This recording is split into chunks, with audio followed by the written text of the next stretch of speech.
El economista Carlos Segiaro fue entrevistado por nuestro colega Omar Darío Stricker, a quien le agradecemos la nota. El tema, rigurosa actualidad, economía argentina, pero también, antes de llegar al hueso, habló sobre lo que está dejando la nueva vuelta a la normalidad. Bueno, uno se tuvo que acostumbrar, por supuesto, a la virtualidad, pero hace ya un tiempo que estamos progresivamente volviendo a la presencialidad, porque obviamente el Zoom y otras herramientas han sido muy útiles en el marco de la emergencia sanitaria, llamémosle así, pero no es lo mismo, por supuesto, la comunicación en una conferencia con la gente que está detrás de una pantalla, ¿no es cierto? Así que yo celebro que estemos volviendo progresivamente a reunirnos de nuevo con la gente en todas las conferencias. Todos los escenarios electorales siempre generan un aumento de la incertidumbre, porque empiezan a aparecer mensajes apocalípticos también en términos, digamos, de lo que es propio de la política, ¿no es cierto? La Argentina tiene un escenario complicado porque si pensamos como país, ¿no es cierto?, más allá de lo sectorial, en realidad la economía argentina viene andando por la banquina desde el 2012, más allá de que desde el 2018 acumuló 3 años consecutivos de recesión con el golpe brutal que representó la pandemia. Y el conjunto del país, obviamente la sociedad en su conjunto, no va a salir de eso fácilmente, digamos. El proceso de recuperación que ya se dio este año, razonablemente tiene que continuar el año que viene, pero es un proceso saliendo desde el sótano, con niveles de pobreza muy altos, un proceso inflacionario que no se puede realmente contener con la caja de herramientas que utiliza el gobierno argentino, de tal manera que uno dice, bueno, el año que viene va a ser un año un poco mejor. Probablemente sí, porque si vamos saliendo de la pandemia, la propia recuperación de la actividad te va conduciendo a un escenario mejor,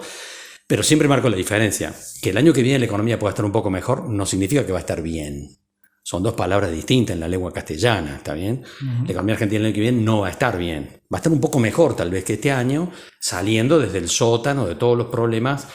que ha ido acumulando a lo largo de los últimos años y sin resolver ninguno de los problemas estructurales, además que todo el conjunto del aparato productivo tiene. Y por supuesto que el hecho de que pueda ser un año de donde la recuperación pueda continuar tampoco significa que va a ser un año tranquilo. El año que viene no va a ser un año tranquilo porque hay muchos focos de conflicto dando vuelta que van a continuar presentes, ¿no? La tranquilidad en la economía argentina es algo que hemos perdido hace rato y que no vamos a recuperar probablemente por mucho tiempo. La inflación va a seguir siendo muy alta. Y eso obviamente es un foco de conflicto en sí mismo por la pérdida de poder adquisitivo, de amplios segmentos sociales y lo que llamamos en economía la puja distributiva, que va a continuar, por supuesto, presente. Bueno, la economía mundial va saliendo progresivamente, digamos, de lo peor que ha sido el 2020, porque la verdad que el colapso productivo del 2020 no tiene antecedentes en la historia del capitalismo. Y por lo tanto hay un proceso de recuperación de la economía mundial que ya arrancó este año, que va a continuar el año que viene, pero que va generando un montón de dificultades porque se van generando cuellos de botella permanentemente porque la demanda se va recuperando y no todos los sectores productivos se recuperan a la misma velocidad. Entonces se están produciendo cuellos de botella como el tema energético, como el tema de los contenedores. El tema energético ha generado a su vez problemas en el sector pecuario, que es el problema de la urea, que está planteado a nivel global. Es decir, la economía mundial se va recuperando, pero al estar saliendo de un colapso inédito, hay diferentes velocidades de recuperación que generan desajustes entre la oferta y la demanda, que a su vez generan inflación, porque pensemos que hay inflación mundial también dando vuelta en este proceso. La mayor parte de los analistas internacionales consideran que es un proceso, que es una cuestión transitoria, digamos, que la economía mundial el año que viene en algún momento va a terminar de acomodarse de la salida de lo que ha sido este proceso tan traumático, pero es cierto que en el medio se generan muchas dificultades a nivel global que continúan presentes, digamos, que continúan presentes. Pensar en China con una inflación de 2 dígitos anualizada es un dato raro. Y en realidad pensar en Estados Unidos discutiendo a nivel de si la tasa de inflación que tiene es transitoria o no, es otra cuestión, porque además Estados Unidos ha puesto para salir de su situación de la pandemia arriba de la mesa un proceso de emisión de dólares que no tiene antecedentes a nivel global y que genera la mayor liquidez que haya dado el capitalismo en su historia. La cantidad de dólares desde que se inició la pandemia hasta acá aumentó 300% en el mundo. Lo cual no solo emisión, sino también la multiplicación dentro del sistema financiero, lo cual genera ruido dentro del sistema financiero internacional, porque vos tenés una liquidez inmensa, con tasas de interés cercanas a cero, y movimientos especulativos que van y vienen por todos lados, generando burbujas, que en algún momento también pueden terminar explotando, ¿no? Para mí es un dato ya convalidado que el oficialismo perdió el quórum en el Senado, y más allá de que recupere algunos puntos en Provincia de Buenos Aires, creo que la elección está relativamente convalidada en términos de que el oficialismo, el gobierno va a tener que negociar en el Congreso a partir del año que viene, porque no va a tener capacidad para tomar decisiones de manera unilateral. No sé si es malo o bueno, todo depende cómo actúen, con qué responsabilidad actúen de uno y de otro lado, ¿no es cierto? Los actores, pero creo que eso ya está convalidado, que eso está arriba de la mesa y no tiene vuelta de hoja, ¿no? Hay un punto importante, por supuesto, que es el acuerdo con el Fondo Monetario. Por ahí la mayor parte de la población siente que es un tema lejano, que no le afecta, no es así.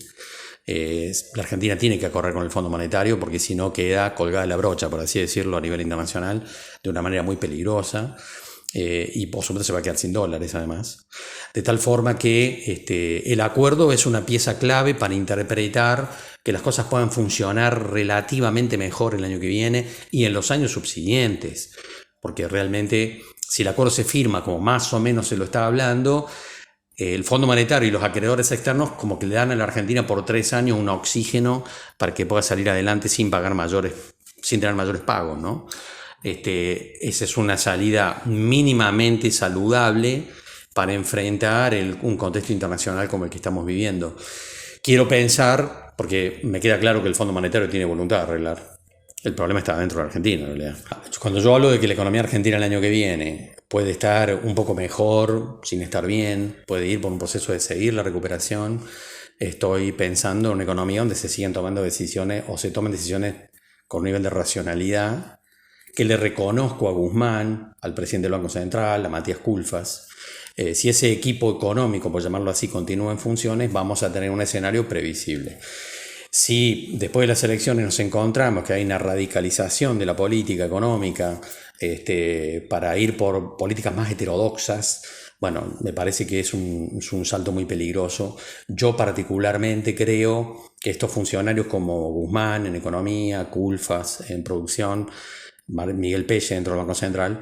son economistas que caracterizamos como heterodoxos si uno lo compara con Melconian, con Martín Redrado, con Prat Gay, digamos. En esa comparación son heterodoxos. Ahora, a mi juicio, son el límite de la heterodoxia que permite la racionalidad económica. Si por alguna razón, después de las elecciones, hay una presión para desplazar a estos funcionarios y nombrar a otros más heterodoxos, a mi juicio estamos cruzando el límite de la racionalidad y vamos a ir a un escenario de decisiones de política económica que van a hacer que la economía argentina pueda ser muy difícil de administrar a mediados del año que viene.